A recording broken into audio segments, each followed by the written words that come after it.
Bismillah. Assalamualaikum warahmatullahi wabarakatuh. Saya tidak tahu siapa yang menyebarkan isu kalau hari ini UTS, bukan saya.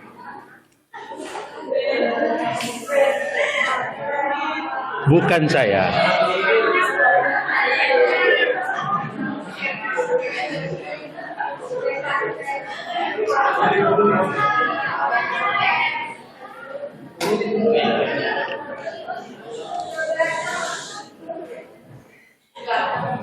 Saya di beberapa pekan yang lalu mengatakan kita akan UTS di pekan ke-8, tapi karena pekan kemarin itu libur, ya, yang libur pekan kemarin kan ya?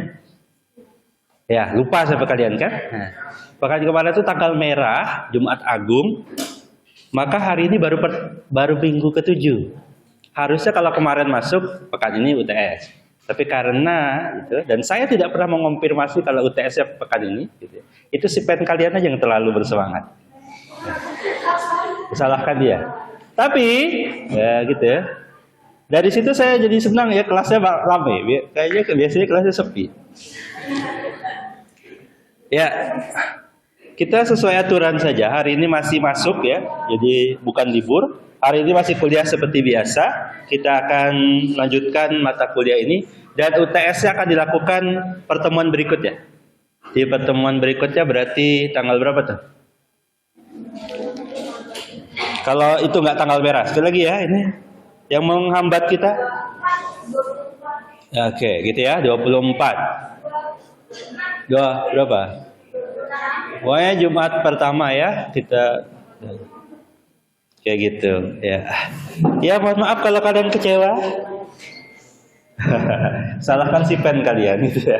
Saya sengaja aja nggak bilang kalau hari ini tuh bukan UTS, tapi jadi nggak apa-apa. Oke. Mungkin kelas saya yang lain sudah UTS.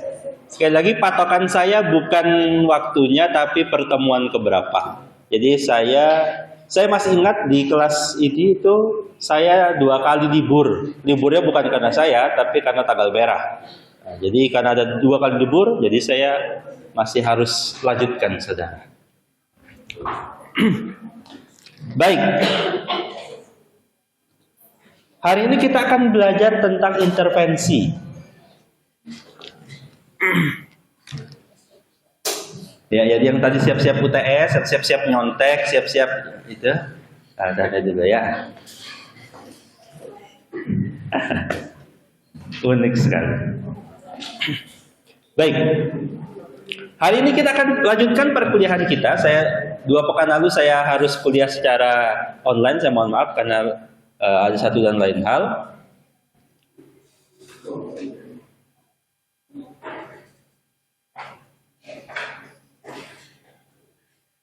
Hari ini kita akan bicara tentang intervensi. Hari-hari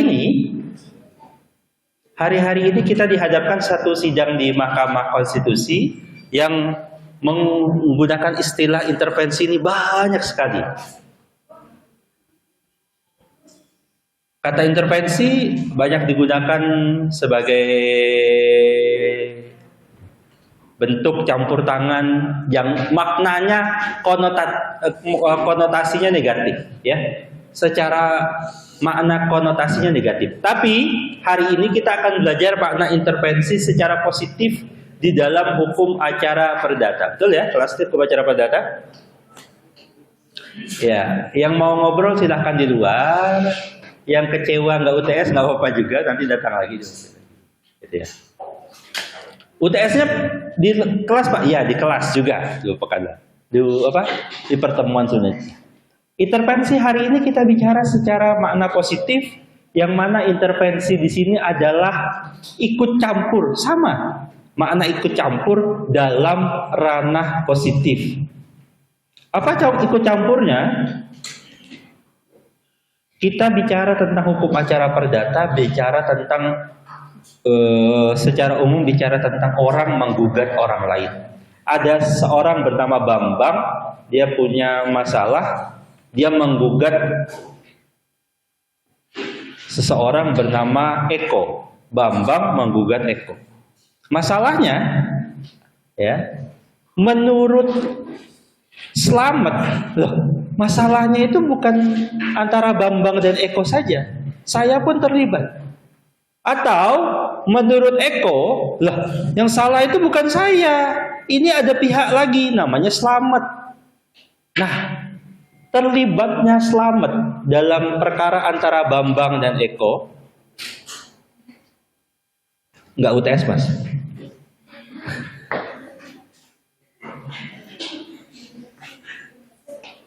Masalah antara Bambang dan Eko melibatkan Slamet yang tadinya nggak ikut-ikutan, nggak cawe-cawe. Hari ini si Mbak Slamet dilibatkan ke dalam perkara antara Bambang dan Eko. Itulah yang disebut dengan makna intervensi. Secara legal formal kita sebutkan bahwa intervensi adalah masuknya pihak ketiga dalam suatu perkara perdata yang berlangsung bila ia mempunyai kepentingan. Jadi si Slamet itu punya kepentingan untuk dilibatkan antara perkara Bambang dan Eko. Yang mana keterlibatan Slamet dan terhadap perkara Bambang dan Eko itu bisa dalam 4 kategori.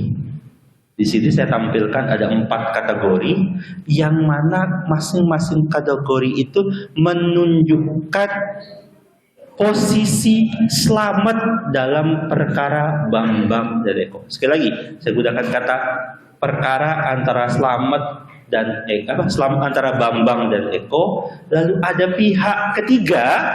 Nanti pihaknya bisa ke-4, ke-5, ke-6, ke-7, 8, bebas. Tapi secara gampang saya ceritakan ada pihak ketiga.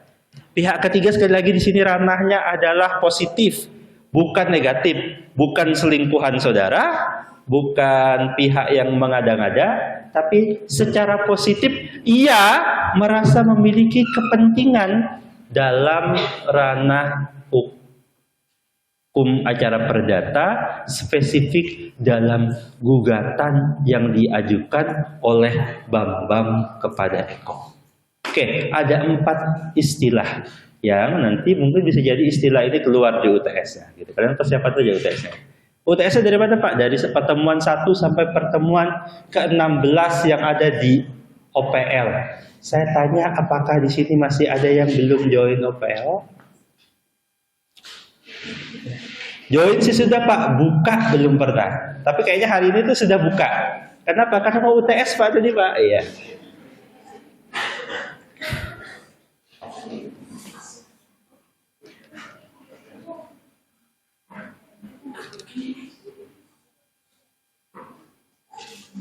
Berapa hari lagi Lebaran? Berapa hari lagi? Atau ada yang sudah Lebaran hari ini? Ada loh di salah satu di wilayah di Yogyakarta udah Lebaran hari ini, sholat Id. Ada yang sudah Lebaran? Ya. Ya, yang di hadapan saya ini bukan yang Lebaran, tapi yang kena prank oleh si Pen mau UTS. Sudah kasih aja si Pen ya. Bukan salah saya, si Pennya terlalu Pak. Sesuai jadwal awal memang saya memperkirakan pekan ini tuh UTS. Kalau pekan ini pertemuan ke-8. Tapi ternyata saya lupa, saya tidak tahu kalau ternyata pekan kemarin itu tanggal merah. Sehingga tidak bisa kuliah.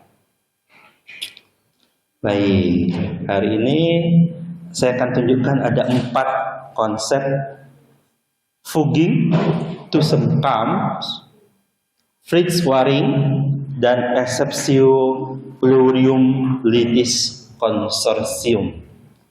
1, 2, 3 itu pakai istilah bahasa Belanda. Ada yang bisa bahasa Belanda di sini? Gak ada ya?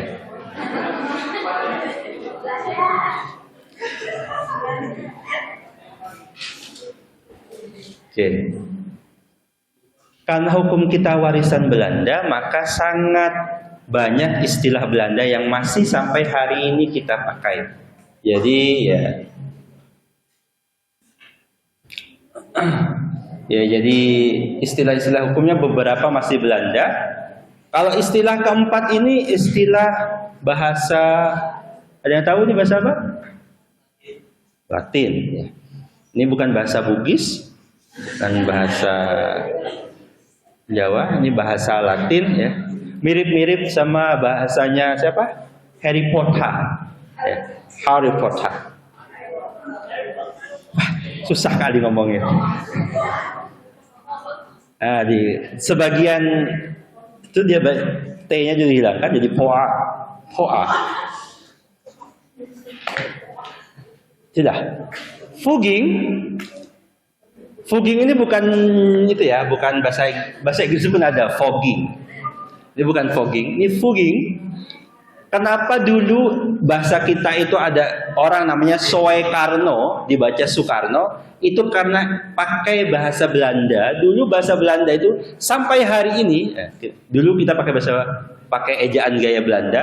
Belanda sampai hari ini itu masih menggunakan konsep bahwa OE itu dibaca U. Ada satu pelatih bola namanya Ronald Koeman. Bacanya, tulisannya Oi Koeman.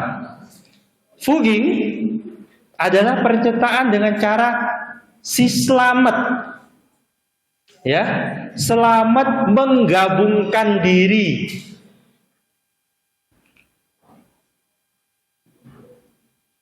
Ke dalam salah satu pihak, baik penggugat atau tergugat. Nanti mirip sama yang Fritz Waring, tapi ada sedikit bedanya. Intinya yang pertama, fogging itu ia menggabungkan diri kepada salah satu pihak. Dia berdiri di pihaknya Selamat atau berdiri di pihaknya salah. Selamat berdiri di pihaknya Bambang sebagai penggugat atau berdiri di pihaknya Eko sebagai tergugat. Menjadi bagian dari salah satu pihak tersebut. Itu yang disebut dengan nama fogging. Nanti kita bicara teorinya dulu, nanti saya tarikan contoh di lapangan. Yang kedua, namanya adalah Tussenkampf. Tussenkampf, ia berdiri masuk juga, tapi tidak memilih antara pihak penggugat atau tergugat. Dia berada pada posisi sendiri. Enggak, perkaranya itu enggak kayak gitu. Saya tidak terlibat sebagai orang yang salah, tapi saya, kata Selamat, berdiri sendiri. Pihak lain yang ada di dalam gugatan tersebut. Yang ketiga, namanya adalah Fritz Waring, adalah gabung penanggungan. Maksudnya apa?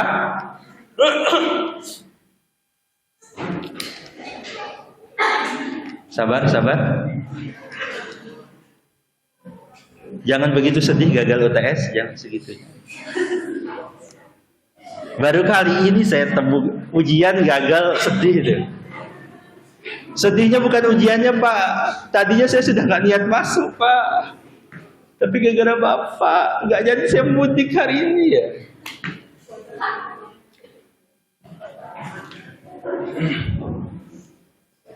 Baik. Bedanya Fritz Waring dengan fogging adalah ketika fogging itu dia pada posisi ia yang secara aktif masuk ikut serta. Jadi Selamat menganggap, kok ada gugatan di antara Bambang dan Eko? Kan saya nih yang harusnya dilibatkan. Nah, gitu.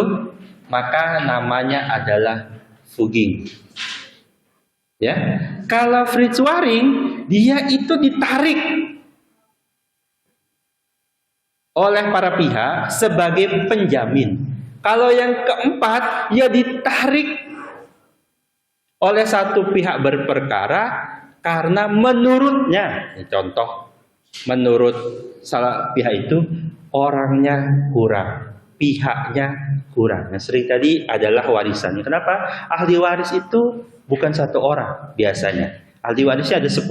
Kalau yang digugat hanya 5, maka bisa ditarik 5 orang sisanya kalau dianggap tidak lengkap. Ya.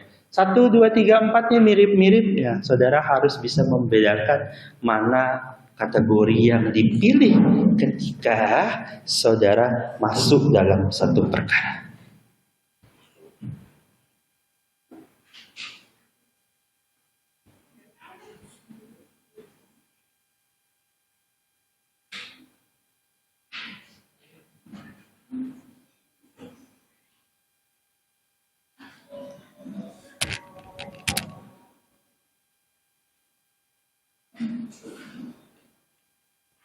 Bu Agung Laksono mengajukan gugatan intervensi dalam gugatan kubu Ical ke Menkumham soal SK pengesahan pengurusan Golkar. Untuk informasi selengkapnya sudah ada reporter Cikal Multazam di Pengadilan Tata Usaha Negara Pulau Gebang, Jakarta Timur. Ya, ini bicara tentang hukum PT UN. Kenapa saya masukkan di sini? Karena pada dasarnya di PT UN itu hukum acaranya hukum acara perdata yang ditambah. Nggak apa-apa, ini sebagai contoh saja. Saya ingin menunjukkan bahwa ada orang yang ikut serta terlibat intervensi. Cikal, apakah majelis hakim mengabulkan gugatan intervensi yang diajukan kubu Agung Laksono? Ya, Egan, pada sidang PT UN kali ini yang digelar di PT UN Jakarta Timur, kubu Agung Laksono mengajukan gugatan intervensi terhadap gugatan yang telah diajukan oleh kubu Golkar, kubu dari versi Abu Rizal Bakri. Dan beberapa waktu yang lalu, tim hakim yang diketuai oleh kubu Satya Bakti mengabulkan gugatan yang diajukan oleh Agung Laksono. Dan dari kehadiran di PT UN kali ini dari kubu Abu Rizal Bakri dihadiri oleh sekjen dari kubu Abu Rizal Bakri, yakni Idrus Marham, bersama dengan tim kuasa hukum yang diketuai oleh Yusri Liza Mahendra. Sementara untuk dari kubu Agung Laksono sendiri dihadiri oleh beberapa pejabat dari Kemenkumham, juga oleh kuasa hukumnya yaitu Victor Nadabdab. Dan pada sidang yang sedianya diselenggarakan pada pukul 1 sempat mundur sehingga dilaksanakan pada pukul 14.30 waktu Indonesia Barat. Namun beberapa saat setelah jeda sidang, tim hakim melakukan peninjauan kembali dan akhirnya beberapa waktu yang lalu diputuskan bahwa SK yang telah dikeluarkan oleh Menkumham yakni Yasona Lauli yang sebelumnya menetapkan kubu Agung Laksono sebagai pengurus Golkar yang sah, saat ini tengah dibatalkan.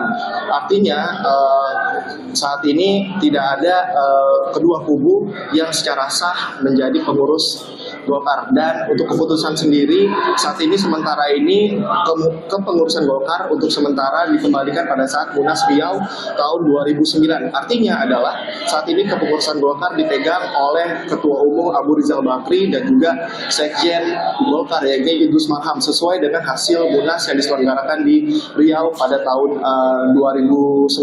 Egan. Jika lalu seperti apa pengamanan di sekitar PT UN terkait sidang yang melibatkan dua kubu Golkar?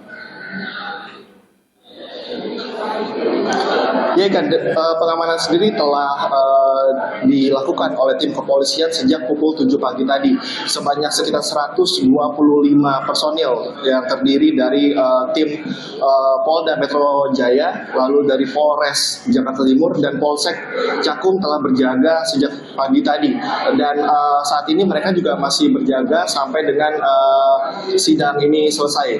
Banyaknya tim yang turun ke PT UN ini terkait adanya 3 sidang yang dilakukan di PT UN ini. Selain sidang dari kubu masa Golkar sendiri, ada juga sidang nanti yang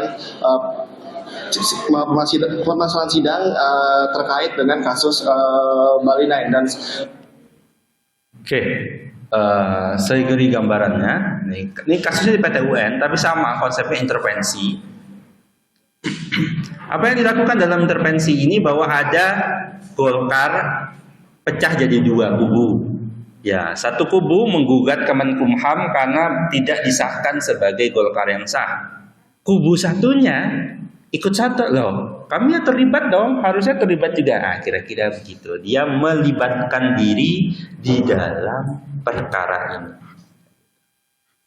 Jadi saya mau nyari yang terdata masih agak kira-kira isinya itu seperti itu.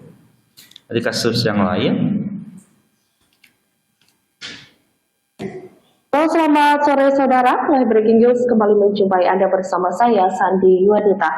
Kuasa hukum David Tobing menolak adanya penggugat intervensi atas gugatan pihaknya terhadap akademisi Rocky Gerung. Adapun hal itu disampaikan kubu David Tobing dalam sidang lanjutan di Pengadilan Negeri Jakarta Selatan, Kamis 14 September 2023 siang tadi, di mana sidang hari ini dengan agenda mendengarkan tanggapan dari penggugat. Kemudian dari kubu David Tobing mengungkapkan bahwa pihaknya menolak adanya penggugat intervensi. Hal itu disampaikan oleh pihak kuasa hukum David Tobing di persidangan. Kemudian saudara, pihak penggugat memberikan dokumen alasan menolak adanya penggugat intervensi. Sementara itu pihak tergugat Rocky Gerung melalui kuasa hukumnya tidak mempermasalahkan terkait adanya penggugat intervensi. Pihak kuasa hukum Rocky di persidangan mengaku setelah membaca dalil dari penggugat intervensi telah memahami kepentingan yang sebenarnya, di mana pada dasarnya apa yang didalilkan betul-betul menginterpretasikan kepentingan dari penggugat intervensi. Pihak kuasa hukum Rocky juga memahami bahwa yang disampaikan merupakan hak konstitusional dari mereka untuk kepentingan publik. Sebagai informasi saudara, penggugat David Tobing merasa terhina dengan hinaan Rocky terhadap Presiden Jokowi, di mana sebelumnya viral video menunjukkan pernyataan Rocky yang menyebut Presiden Jokowi dengan kata-kata yang dinilai kasar. Apabila dinarasikan, kata-kata tersebut yakni bajingan dan tolol. David Tobing diketahui juga berprofesi sebagai pengacara dan terdaftar di Perhimpunan Advokat Indonesia atau PERADI. Menurut David, hinaan Rocky Gerung terhadap presiden yang merupakan representasi dari masyarakat mengakibatkan kerugian terhadap dirinya selaku warga negara Indonesia. Ia juga menilai dugaan hinaan Rocky Gerung tidak hanya merusak harkat dan martabat kepala negara, tetapi juga seluruh bangsa Indonesia. Tindakan Rocky Gerung pun dinilai telah mencederai citra bangsa Indonesia sebagai bangsa yang ramah tamah, terlebih menjunjung tinggi nilai budaya, kesopanan, dan kesusilaan.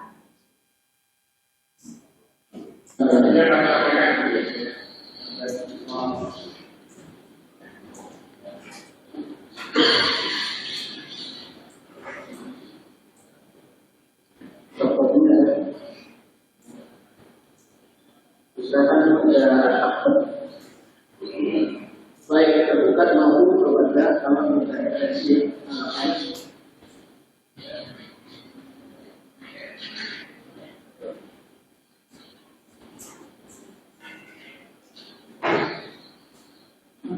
lanjutnya dari tergugat sudah siap.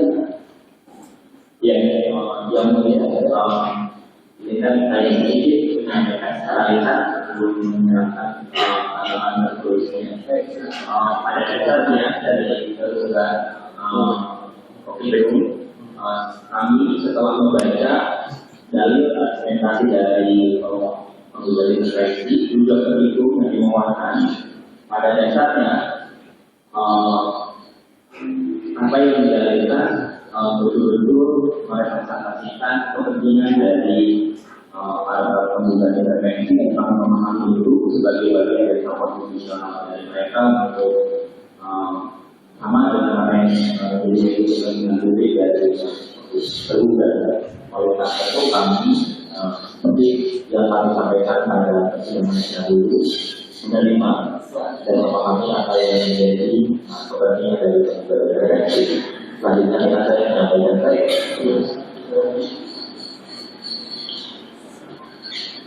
Pokoknya hanya contoh alamat email.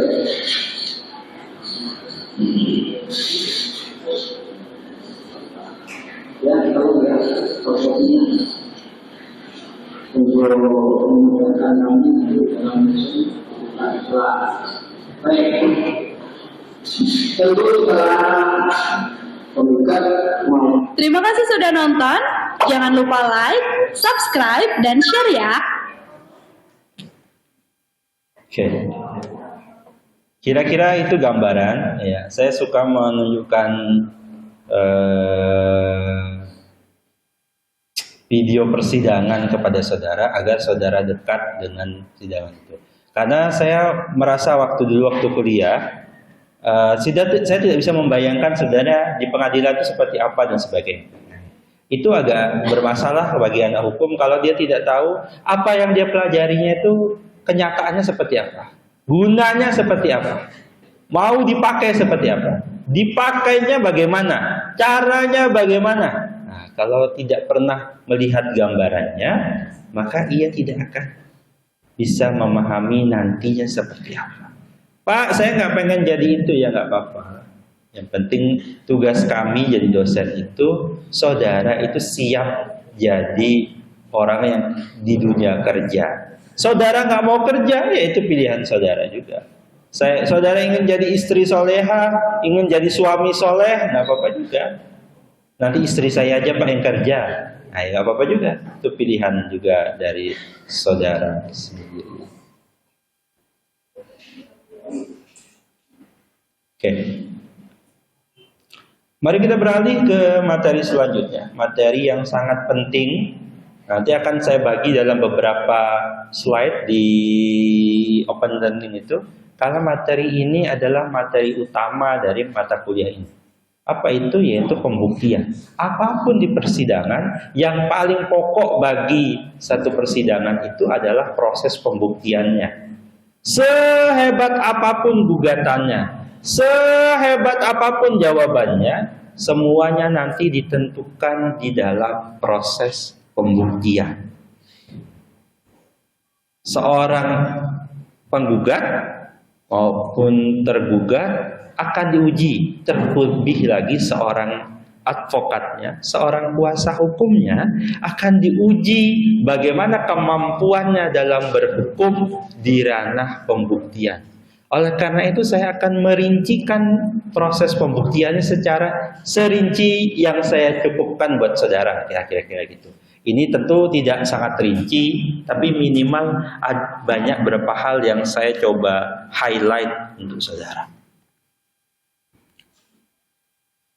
Yang pertama, menurut Yaya Harahap, pembuktian adalah ketentuan-ketentuan yang pada dasarnya dikatakan sebagai alat yang akan membawa pihak yang berperkara itu ke arah kewenangannya atau tidak. Seorang mendaku bahwa, ya misalnya Bambang tadi menggugat Eko, Bambang katakan bahwa Eko itu punya hutang terhadap saya, kata Bambang. Maka Bambang wajib hadirkan satu bukti yang menunjukkan bahwa Eko punya hutang. Negeri kita ini sedang darurat, itu ya, darurat hutang piutang. Pertemanan, ya, kemarin viralnya itu pinjam dulu 100. Saya tidak mempermasalahkan utangnya, tidak pernah bilangnya. Saya cuma menunjukkan bahwa negara ini sedang darurat hutang piutang.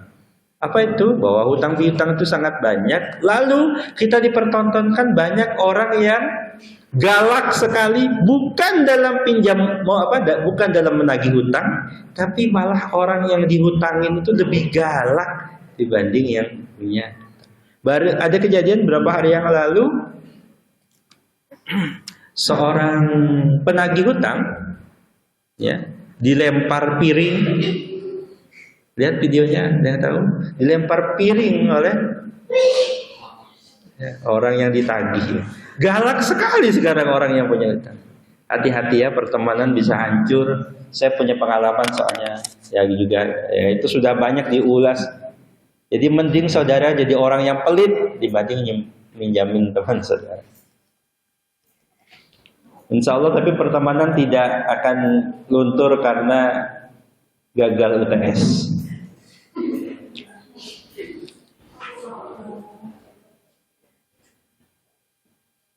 Sakit hati saya Pak. Santai ya. Kata Abdul Qadir Muhammad, pembuktian secara yuridis adalah menyajikan fakta-fakta yang cukup. Sekali lagi, bukti itu menurut hukum, bukan menurut saudara. Pak, ini Pak, buktinya sudah cukup Pak. Pak, ini menurut saya buktinya sudah kuat sekali, Pak. Ternyata bukti itu cukup bukan menurut saudara, tapi menurut hakim. Hakim merujuk kepada hukum yang berlaku. Untuk memberikan kepastian kepada majelis hakim mengenai terjadinya peristiwa atau hubungan hukum. Apa yang kita pelajari di mata kuliah ini adalah kita ingin menunjukkan apa yang terjadi dalam peristiwa hukum terbukti di persidangan.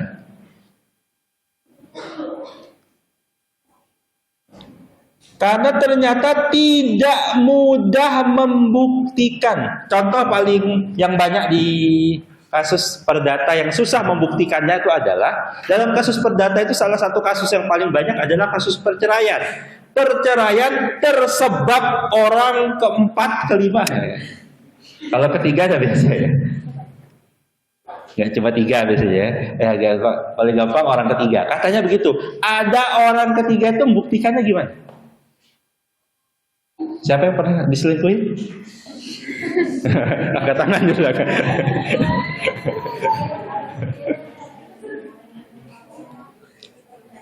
Namanya orang selingkuh itu kan tidak pengen ketahuan, ya. Tapi Pak, tetap ketahuan. Sebentar ketahuan oleh siapa? Contoh, nanti kita akan tunjukkan bukti yang cukup menurut hukum. Salah satu bukti yang cukup menurut hukum adalah saksi. Saksinya dalam hukum kita sebut ada apa? Ada gium bahwa satu saksi bukan saksi.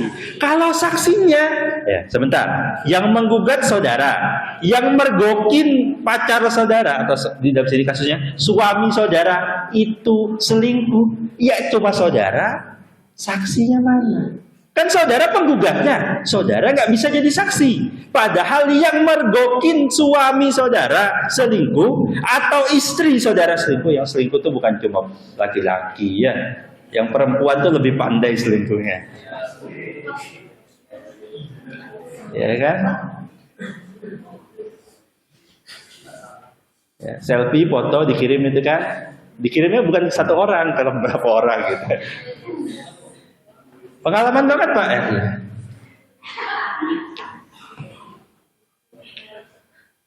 Coba bayangkan tadi ya, kalau saudara sebagai seorang suami misalnya mergokin istri sedang selingkuh bersama selingkuhannya, ya saudara adalah penggugatnya, nanti akan menggugat cerai. Kenapa cerai? Karena istrinya selingkuh, alasannya begitu. Pertanyaannya siapa saksi? Kan yang mergokin saudara sendiri. Jawabannya saksinya nggak ada. Dalam beberapa hal, banyak satu perkara itu kekurangan saksi. Contoh, banyak sering dimasukkan di apa namanya di persidangan itu adalah Pak bukti chat Pak, chat mesra antara istri saudara, misalnya suami ya, istri saudara, tapi di chatnya itu tulisannya tukang galon. Nama di kontaknya tukang galon. Atau menunjukkan bahwa ya chatnya itu tidak secara spesifik.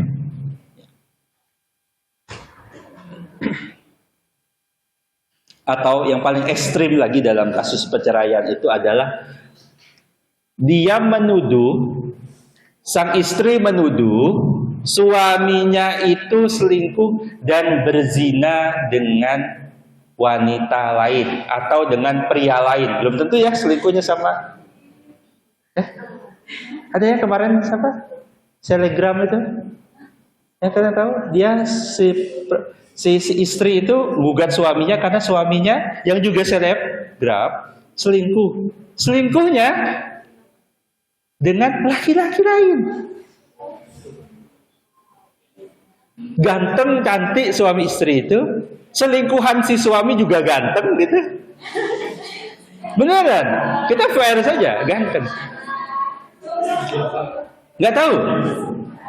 Nah, carilah itu. Itu viral tahun lalu kalau nggak salah. Selingkuhannya itu dokter lagi. dan suka ngasih edukasi di TikTok, enggak, bulan puasa saya nggak mau gibah. Cari aja. Jadi ada seorang istri, dia gugat suaminya cerai karena suaminya ternyata selingkuhan suaminya cowok. Kejadian nyata itu. Gitu ya. Cari aja lah. Nanti temu juga tuh kalau saya lihat itu.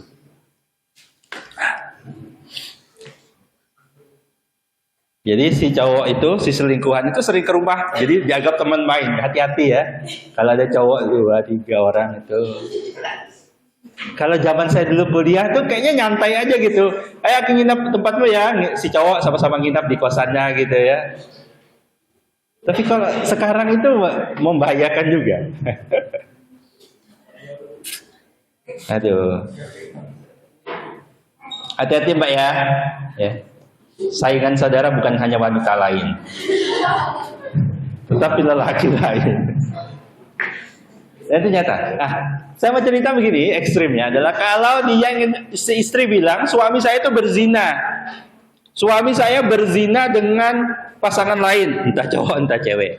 Pertanyaan saya, emang bisa buktikan?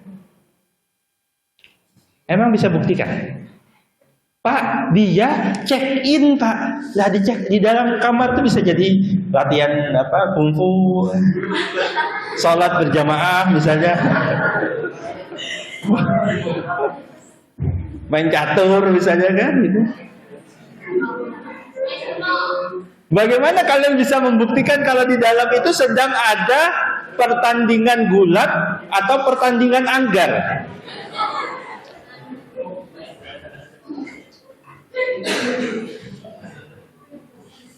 Kan susah tuh.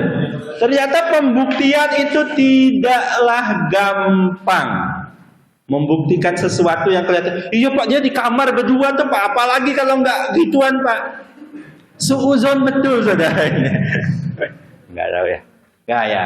Gitu kan saya cuma cerita ekstrimnya. Bahwa ternyata tidak gampang. Ternyata tidak gampang untuk membuktikan sesuatu. Kenapa?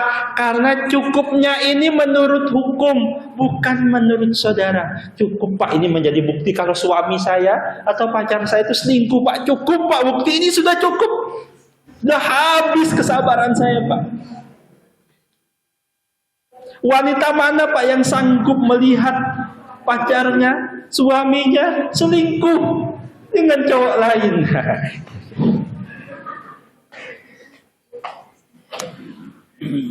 Hati-hati ya Mbak ya, kalau pacarnya punya teman dekat cowok gitu.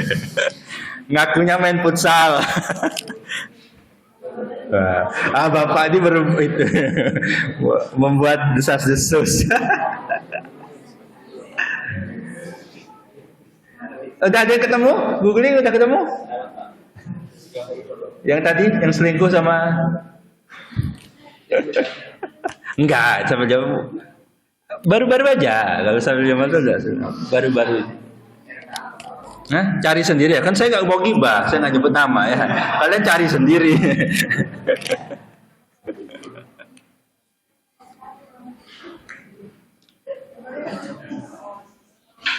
Keluarnya dokter ya gitu.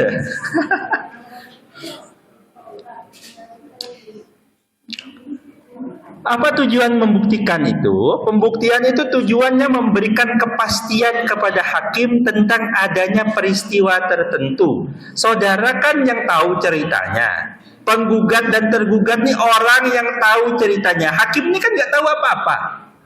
Hakim yang diminta untuk mengadili itu nggak tahu apa-apa cerita tentang faktanya. Oleh karena itu, tugas penggugat dan tergugat menunjukkan kepada hakim pastian itu, peristiwa itu bagaimana. Nah, terkait kepastian, ini ada teorinya.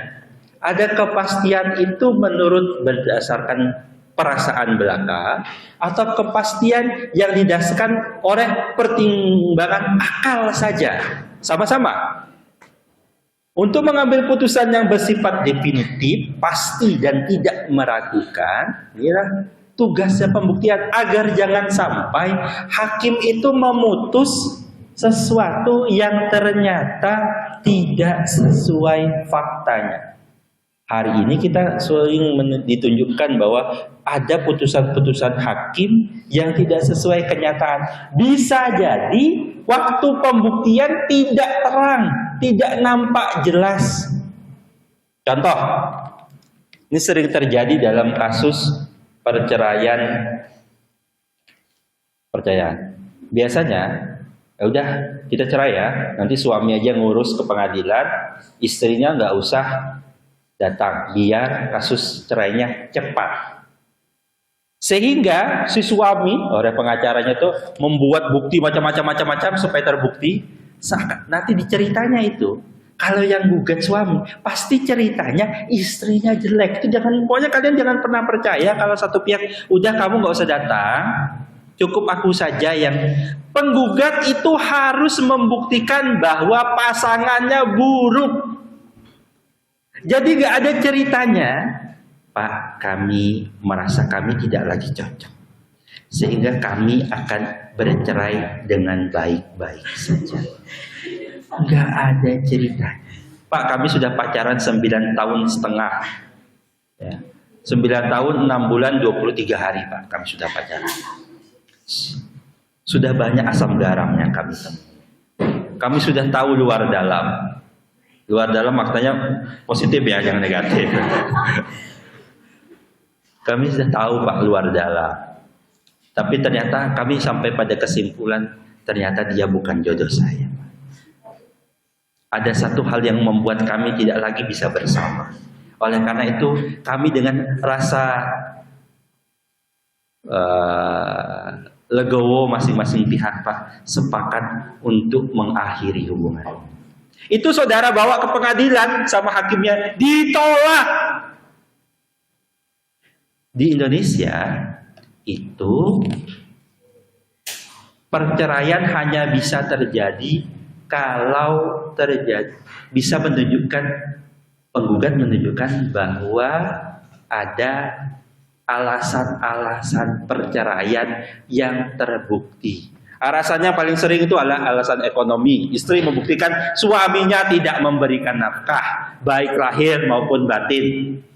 Pak, dia kaya, Pak, iya Pak, tapi nafkah batin tidak pernah diberikan, Pak. Oh Pak, dia begini. Itu berarti pasti menunjukkan bahwa salah satu pihaknya, yaitu pihak yang digugat atau kita sebut sebagai tergugat, telah melakukan satu keburukan. Jadi nggak ada ceritanya di Indonesia versi pengadilan bahwa orang itu bercerai baik-baik saja, nonsen, nggak ada. Jadi bohong, kami bercerai baik. Artis kan gitu, dia konferensi pers, kami sepakat bercerai, bohong. Karena kalau baik-baik saja, hakimnya tidak akan memutus perceraian. Pernikahan itu diputus hakim kalau sudah dianggap hakim tidak layak lagi untuk dipertahankan. Misalnya tidak diberi nafkah, ada pertengkaran terus-menerus, ada perselingkuhan tadi ya, ada perselingkuhan, itulah bahasa gampangnya. Nanti kita tunjukkan di waktu belajar tentang hukum acara peradilan agama. Ada rincian-rincian. Maka harus dibuktikan, ya. Yang bisa jadi masalah terkadang karena menganggap baik-baik saja. Pernah kejadian ada seorang jadi geger. Nah ini saya gibah lagi. Gibah itu agak boleh sedikit kalau akademik ya. Demi kepentingan akademik, gibah sedikit boleh. Ya. Ada seorang artis namanya Mawar. Ini bukan nama kayak orang korban pemerkosaan sebut saja namanya Mawar, enggak. Namanya beneran Mawar. Dia jebolan Afi. Afi itu waktu kalian masih bayi kayaknya. Dulu ada satu ajang di Indonesia, pencarian bakat gitu, Akademi Fantasi Indonesia, Afi. Nah, Mawar ini adalah jebolannya, seorang artis penyanyi ya.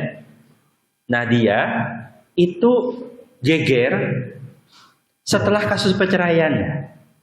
Kasus perceraiannya bagaimana? Kasus perceraiannya itu bumbu-bumbunya macam-macam ya. Cuma ceritanya begini, Mawar ini protes karena ternyata hak asuh anaknya jatuh bukan kepada Mawar tapi kepada suaminya. Jadi mereka diceritakan sepakat bercerai. Ya, sepakat bercerai. Lalu pengacaranya si suami bilang, udahlah kamu gak usah datang, nanti biar suami saja yang mengurus ke pengadilan. Di pengadilan si suami mengubah fakta bahwa ternyata si Mawar ini buruk sekali. Padahal kenyataannya, nanti kalian googling boleh, si suami itu menikah lagi. Dengan siapa? Dengan baby sister anaknya. Sabar Pak, sabar. Sabar.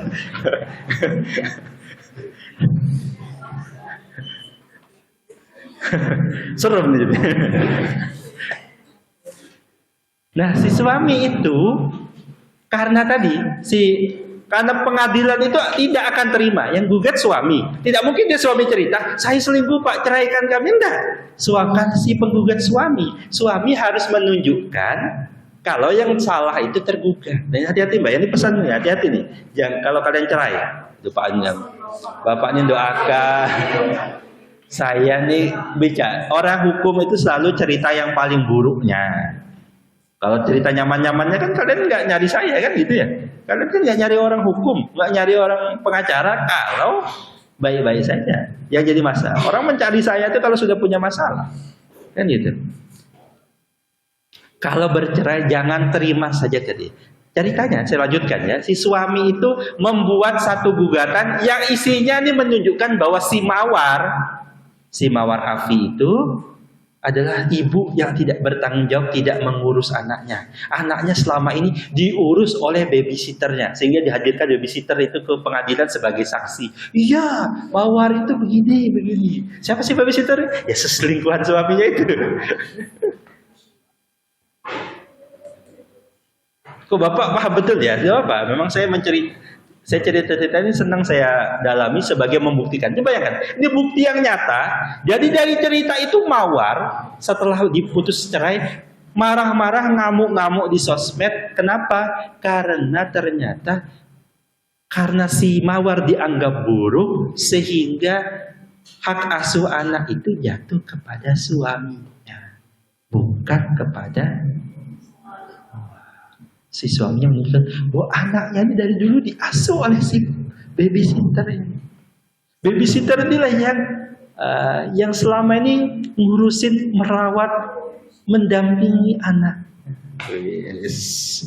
Jadi demi anaknya suaminya memilih babysitter bukan istrinya. Hati-hati ya kalau nanti jadi punya anak. Nah, saya menunjukkan bahwa gugatan tadi diputus oleh hakim, terbukti di pengadilan, tapi faktanya tidak sepenuhnya benar. Kenapa? Karena alat buktinya itu tidak sepenuhnya valid. Tapi kenapa diterima hakim? Ya kan hakim menerima apa yang nampak saja. Hakim tidak bisa tahu isi hati manusia. Dan lebih-lebih si Mawar tidak hadir di pengadilan untuk membantah kesaksian. Nah ini hati-hati. Gara-gara kata-kata, nggak usah datang, nanti biar cepat si suami aja yang ngurus, kami aja yang ngurus, nanti kamu terima akta cerainya. Gara-gara itu si Mawar nggak datang dan dia tidak bisa membantah pembuktian di pengadilan agama yang nanti kenyataannya merugikan dirinya. Googling lah ya, boleh ceritanya gimana tentang Mawar Afi. Kalau ini saya spill namanya. Demi kepentingan akademik ya. Kalau kalian nyari itu gibah aja kalian. Apakah semua harus dibuktikan?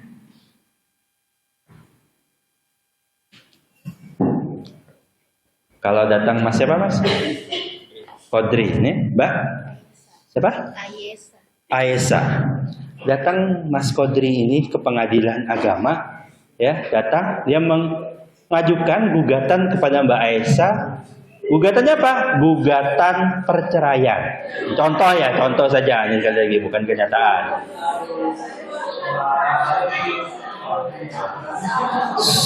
Tenang. Bulan puasa, doanya makbul. Enggak. Mengajukan gugatan perceraian. Kalian tahu apa yang harus dibuktikan pertama kali?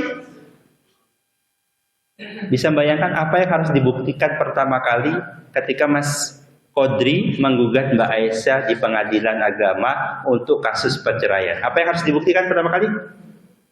Ada yang tahu? Ngarang aja, apa? Ada? Tahu? Apa yang harus dibuktikan pertama kali sebelum yang lainnya? Ada yang tahu? Penyebab perceraiannya? Bukan. Apa? Apa? Kejelekan sini? Bukan. Apa yang perlu dibuktikan? Ya tahu?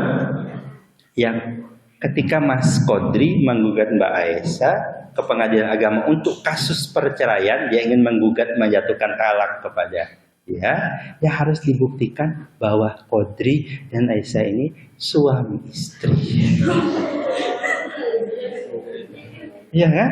Jadi buktinya bentuknya apa? Ya, salah satunya buku nikah. Itu dulu dibuktikan sebelum cerai. Nikahnya belum, dah cerai kan gitu. Oh, nikah belum, panggilnya udah mami, papi, iya sayang, aku kan kita untukmu selamanya, bohong. Udah sayang, kamu yang paling cantik, bohong. Kok Bapak tahu? Ya gitulah ya.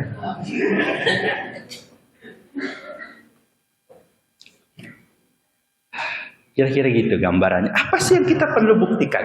Oke, waktunya terbatas. Apakah semua harus dibuktikan? Ya.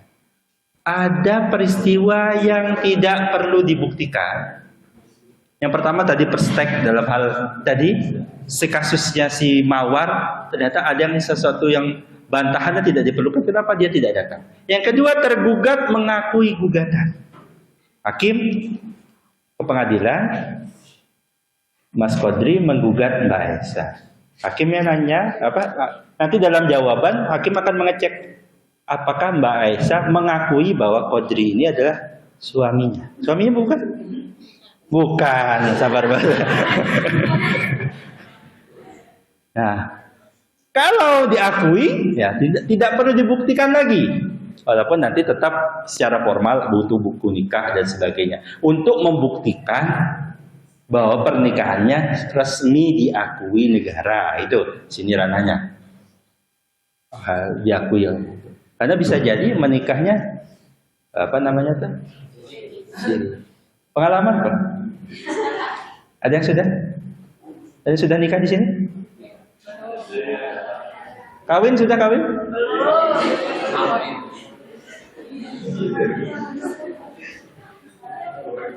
Kawin dan nikah itu bagi orang hukum adalah sama. Kenapa? Karena yang ada di Indonesia ini adalah undang-undang perkawinan, nggak ada undang-undang. Nah, jadi kalian mau kawin? Biasanya bulan Syawal banyak yang nikah. Ada yang mau ngasih undangan? Enggak, belum.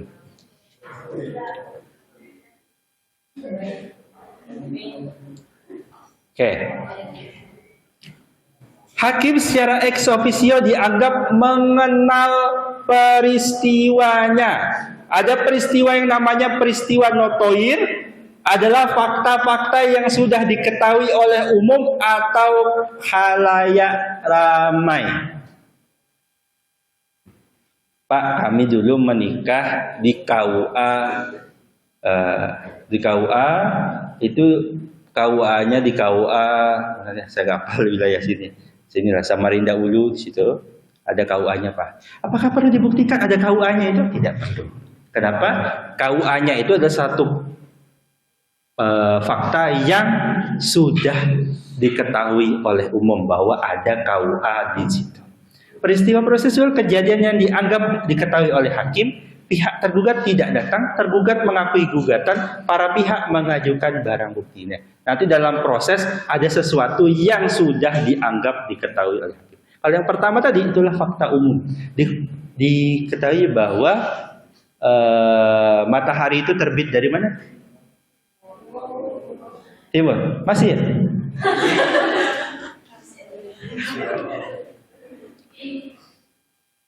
Oke. Pengetahuan tentang pengalaman. Ya. Mobil lari dengan kecepatan 100 km per jam tidak mungkin dihentikan seketika. Nah, fakta-fakta yang inilah ya. Fakta-fakta yang secara ilmiah kita terima. Nah, inilah nanti jalur masuk. Kalau ada cowok cewek, suami bukan pasangan yang sah, nginap semalaman check-in, itu tidak terbukti, tapi kita menduga kalau di dalamnya terjadi apa? Tawuran.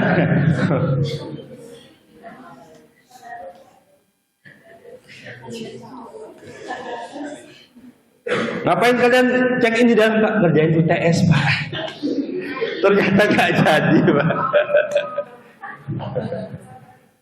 Barang yang berat apalagi dilempar ke atas akan jatuh ke bawah. Ini fakta-fakta sains yang tidak perlu diketahui sesuatu yang kalian itu adalah secara dianggap peristiwanya diketahui oleh umum. Kalau ini sesuatu yang secara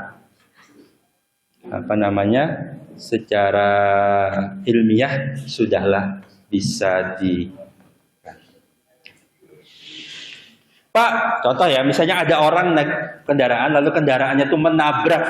Ada kejadian di Tenggarong itu ada satu kios kebab itu ditabrak oleh satu mobil, hancur.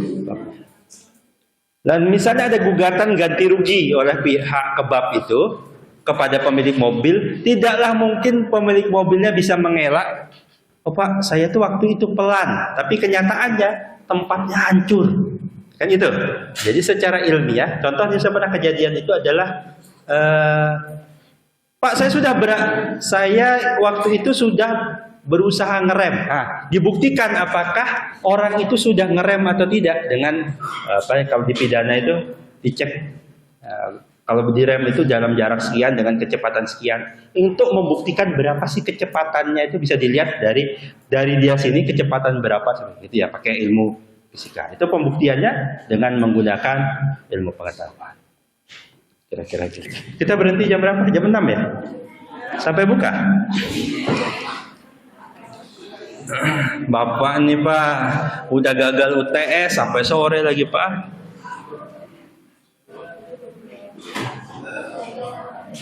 Siapa yang wajib membuktikan? Ya. Itu sifatnya ya? Nah, itu ngeprank itu. Enggak, bercanda. Sama puasa. Santai.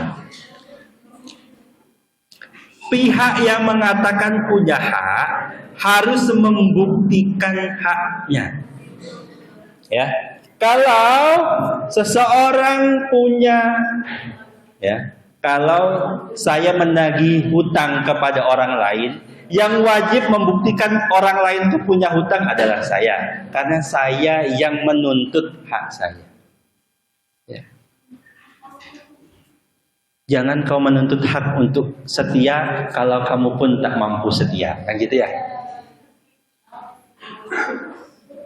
Yang kedua, pihak yang menyebutkan suatu peristiwa untuk meneguhkan haknya, membuktikan haknya, harus membuktikan peristiwa tersebut terjadi. Tadi saya contohkan, kalau si istri, saya menggugat suami saya bercerai karena dia selingkuh. Dia kan harus buktikan cerita bahwa betulan suaminya selingkuh. Kalau tidak terbukti apa yang terjadi, walaupun pada kenyataannya suaminya beneran selingkuh, tapi tidak cukup bukti, maka hakim akan menolak perkara. Ya kira begitu. Pihak yang menyebutkan suatu peristiwa untuk membantah orang lain, dia membantah, Pak, nggak kayak gitu Pak ceritanya. Kami di dalam kamar tuh begini. Ya, saudara bisa tunjukkan buktinya. Misalnya di dalam kamar itu ada CCTV, dan CCTV itu terbukti. Ternyata mereka pesan kamar, si ceweknya tidur di atas kasur, si cowoknya tidur di lantai. Dan semalaman begitu aja, nggak terjadi apa-apa. Oh, itu kan suzon banget. Nah itu nih, kalau dia mengklaim kayak gitu, saya nggak apa-ngapain, dia harus menghadirkan bukti. Oh ternyata dia punya CCTV, dan CCTV itu menunjukkan selama 12 jam mereka check in itu nggak ngapa-ngapain.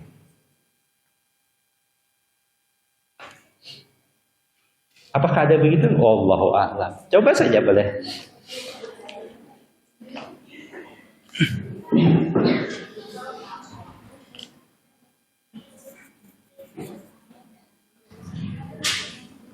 Saya waktu berapa bulan yang lalu lagi beli bubur ayam, lagi makan gitu. Tukang buburnya ngomong, nah itu mas lihat mas, itu mbak dan mas itu baru keluar dari satu hotel gitu. Nah itu paling ngapa-ngapain tuh Pak tadi malam. Nah itu kata tukang bubur. Karena bukan saya yang ngomong, berarti saya tidak perlu membuktikan. Yang perlu membuktikan tukang bubur itu. Ya. Kata tukang bubur itu biasa tuh Pak, malam minggu mahasiswa. Saya nggak tahu ya, bukan mahasiswa sini, insya Allah bukannya. Kok amin? Kayak nggak yakin gitu loh. Amin itu kan baru berdoa gitu ya. Apa?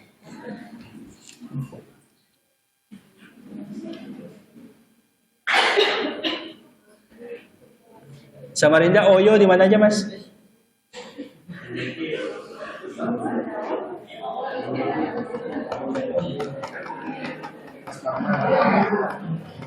Diam-diam aja ya.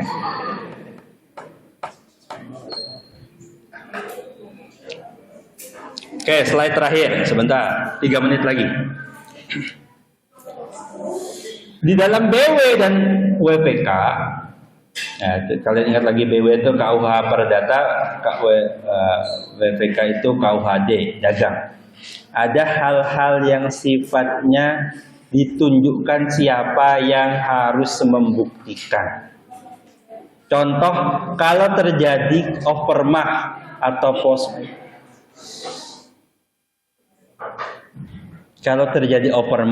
post mayer, atau ketika terjadi onreh matih dan perbuatan melawan hukum, ketika ada sewa menyewa yang harus dibayar, ketika ada bezit. Nah kalian ingat lagi di Perdata ada yang namanya bezit. Juga misalnya dalam WPK ada yang namanya verpoor, pengangkutan. Nah, saya kira begitu, kita selesai dulu hari ini. Kita ketemu lagi nanti kapan? Untuk apa? Kalau ini dari saya ya infonya ya. Kita akan UTS. Tanggal merah nggak itu? Itu tanggal merah pula? Nggak kan? Ya. Saya tidak mengadakan UTS susulan, jadi pastikan saudara.